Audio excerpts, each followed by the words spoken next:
राम राम, जय माता जी। मेरा यूट्यूब चैनल पर आप सभी का स्वागत है। आप सब कैसे हैं? मैं आशा करती हूँ आप सब स्वस्थ होंगे, मस्त होंगे, अपने अपने काम में व्यस्त होंगे। मैं भी अच्छी हूँ। मैं आज एक वट सावित्री के ऐसा गीत सुनाने जा रही हूँ। आप लोग गीत पूरा सुने और कैसे लगेगा कमेंट में ज़रूर बताएं। अपने सुहाग के लिए भगवान से एक पत्नी क्या बोल रही है, मेरे गीत के माध्यम से सुनिए आप लोग। जन्म जन्म करब तोहरो पूजनवा, बाबा सलामत रखिहाना।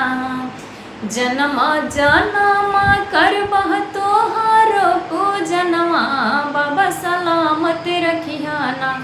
हमरा मांगह के सिंदूरवा, हो सलामत रखिहाना। हमरा मांगह के सिंदूरवा, हो सलामत रखिहाना।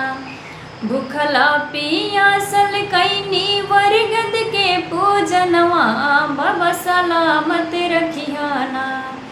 भूखला पियासल कैनी वरगद के पूजनवा, बाबा सलामत रखिहाना।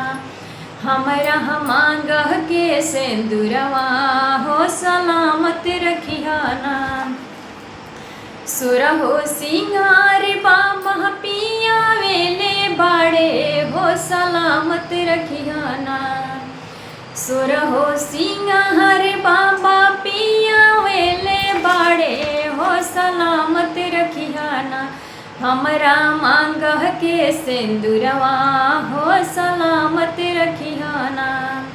बिंदिया चूड़िया पायल सब पिया वेले बाड़े, पिया पिया मांगिले। बिंदिया चूड़िया पायल सब पिया वेले बाड़े, पिया पिया मांगिले। पिया संगे हम जोड़िया सलामत मांगिले। स्वामी संगे हम जोड़िया सलामत मांगिले। हे बाबा मांगह के सिंदूरवा, हो सलामत रखिहाना। बाबा मांगह के सिंदूरवा, हो सलामत रखिहाना। करिले अरजिया बाबा या चारा पासारी, हो सलामत रखिहाना।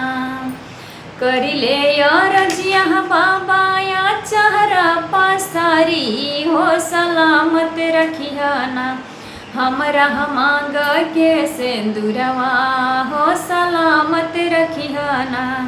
सुनीता के प्रेमावा के दुश्मन जवाना से बचा के रखिहाना।